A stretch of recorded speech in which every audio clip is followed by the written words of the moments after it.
Hi, welcome back to my channel. Today we're going to be talking about Rings of Power Season 2, Episode 3. So let's just dive right in. So I'm very pleased to say that Arondir is back in this episode, and it feels like a bonus because Galadriel is not in this episode, and also the Harfoots are not in this episode. So those are like the least interesting plot lines in my opinion. So I'm not upset that those plot lines are absent. We'll talk more about Arondir in a bit, but let's first talk about Beric.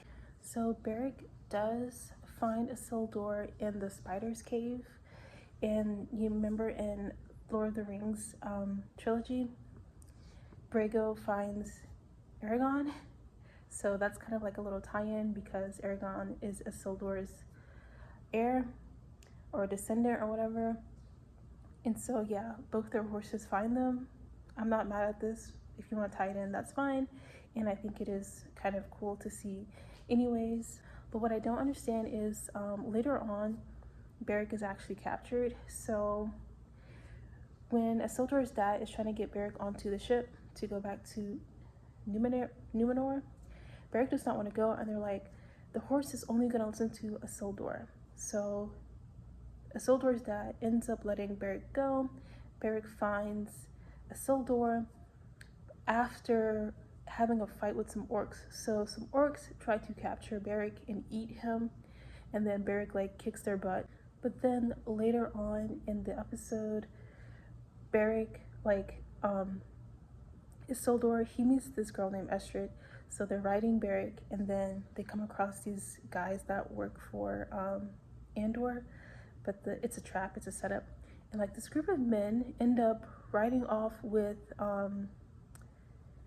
Beric, and I'm like, how, when you've already established, one, he won't listen to anyone except Isildur, and two, he fought off a whole pack of orcs.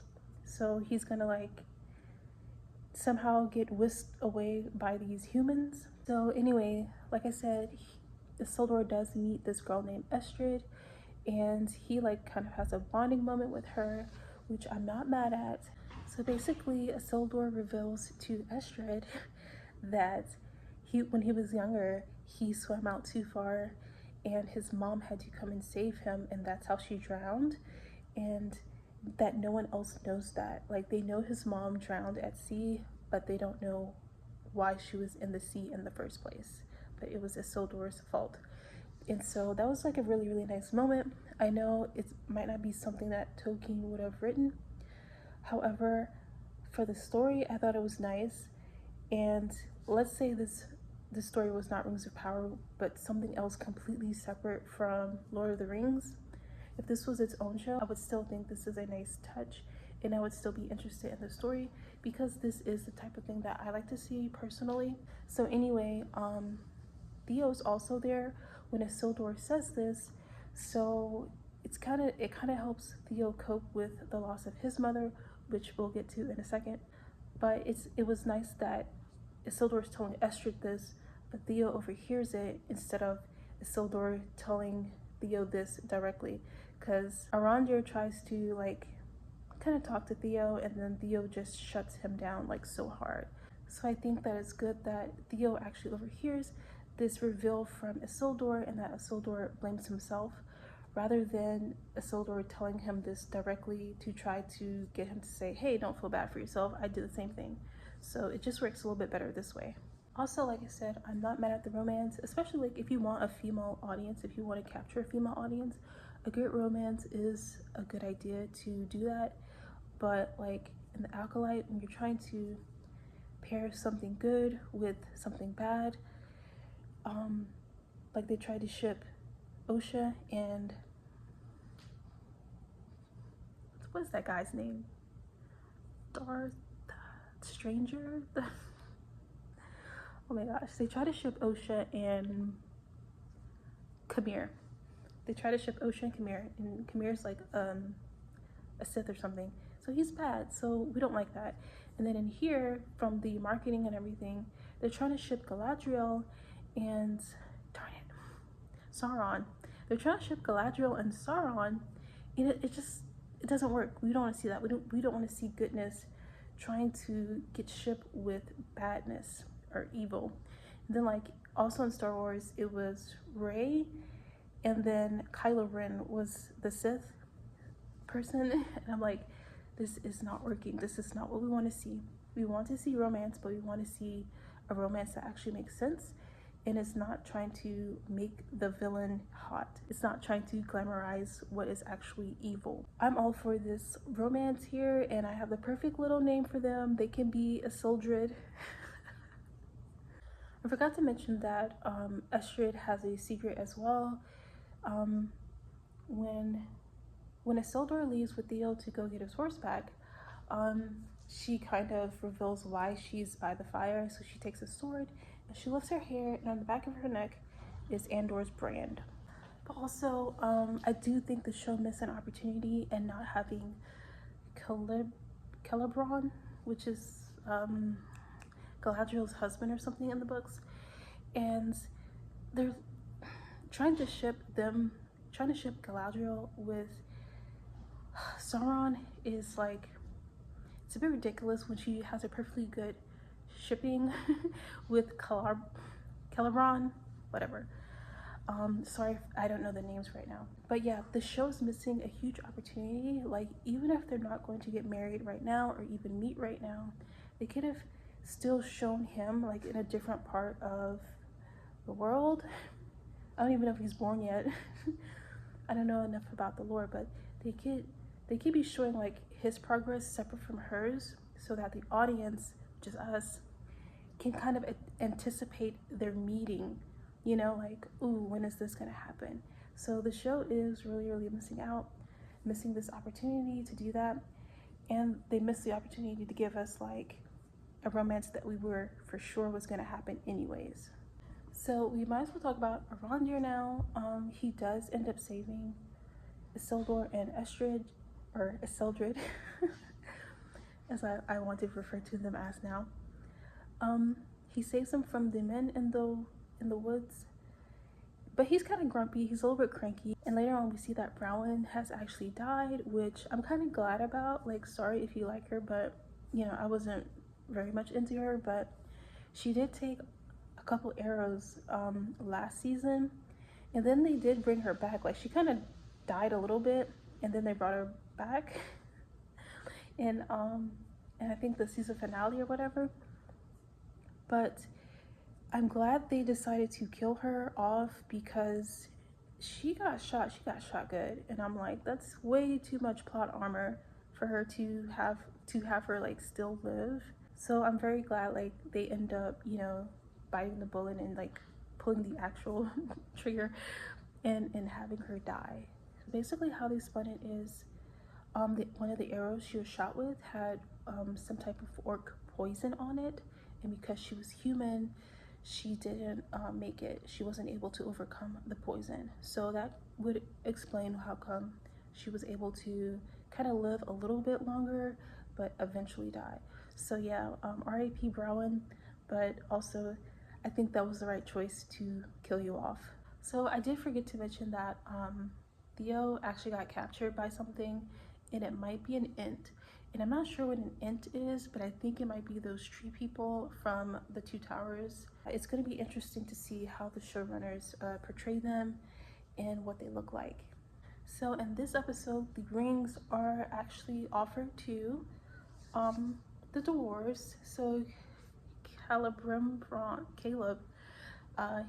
goes with Anatar to the dwarf mountain place, and they offer them the rings. They're like, oh, you need to heal your mountain, these rings will help you. So in the books, this is very different. Like I said, these 16 rings were made first, and later on 9 were given to men, and then 7 were given to dwarves, and it wasn't to heal their mountain. So I guess it'll be interesting to see if these rings have healing properties that can heal the mountain. I doubt it. But you know, the 3 rings healed the land of wherever Galadriel's from and was trying to save. It healed that tree and that land, so maybe it can heal the mountain. But you know, by this time, I think we all know that Sauron is is up to something. So this actually might not do any healing whatsoever. I don't know. Even though I'm interested in the dwarves and like the family dynamics that we get to see with the dwarves, I'm not particularly interested in their storyline concerning the rings. If that makes sense. I don't know. Especially since it's happening not how J.R. Tolkien would have wanted it anyways, then it's kind of less interesting the way that these showrunners spin the story. The last thing I want to talk about is Muriel. And I do like this actress. She was in, what was that show called? Spartacus. She played Navia, so I always do like this actress. And I like to see her get roles and everything because I think she's a good actress. And so I'm happy that she's found success in her career. But yeah, when she gets back to Numenor, she actually does get slapped by this lady, like this random lady in the crowd. And instead of like smiting her, Muriel's like, okay, who did you lose? And she gives her a hug and they cry together. And I'm like, this is like the absolute worst decision or worst reaction you could have done. This was completely weak, and you might not see it my way. You might be on board with her being like super compassionate, but this is the nail in her coffin pretty much. And I think I'm right because if you notice, the treason started to speed up after the slap. So if someone slaps a queen or a queen regent or whatever, it's like instantly automatically off with their head. If you don't follow through on that, then what are the people around you, what are the witnesses supposed to think? Do you think that they think there's going to be consequences for treason if someone could just haul off and slap you and you do absolutely nothing? I don't think so. So I wasn't surprised that the treason plots started to speed up at that point. Also wasn't surprised that at her coronation later on, someone spoke out. Now, only royalty is supposed to speak at these coronations, these ceremonies like that. But again, if someone like hauled off and slapped you, you did nothing.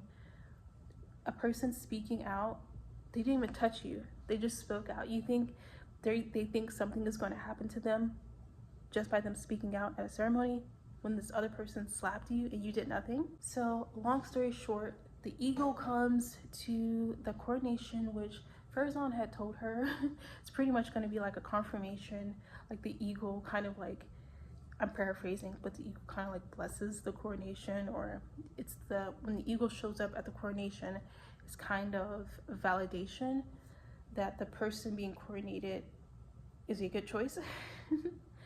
But the eagle shows up and somehow it's spun that Farazan is the choice. So I guess Farazan is usurping Muriel's throne. So that is actually all I have for this review. I do know some people don't like how long the episodes are, but I really like their long length. I mean, some of them are over an hour long, so I don't mind that at all, as long as it's not all like Galadriel and the Harfoots. I really don't like those scenes. But if the rest of the episodes are like this, I know you have to show Galadriel and Annatar and everything. But I really like this episode, and I really like the length of the episodes. The show could demonstrate the passing of time better, especially if the episodes are going to be this long anyways. It seems that there's room to show the passage of time more effectively. But it is safe to say that I am officially hooked on this one, and I think it has to do with Isildur. Kind of want to see what happens with that. Aragorn is the heir of Isildur, so obviously he made some heirs over time. So Estrid might have some camera time, we should say, coming up. So I'm very interested in that storyline. I'm actually interested in Theo's storyline too with Arondir. Like, Theo shut down Arondir so hard. He was very harsh, and I think it kind of hurt Arondir's feelings. So it would be nice to see where Arondir goes from here and who he ends up with. So yeah, I hope he doesn't die, but he might. So I'll just have to stay tuned to find out. So yeah, meet me back here next week if you want a review of episode 4.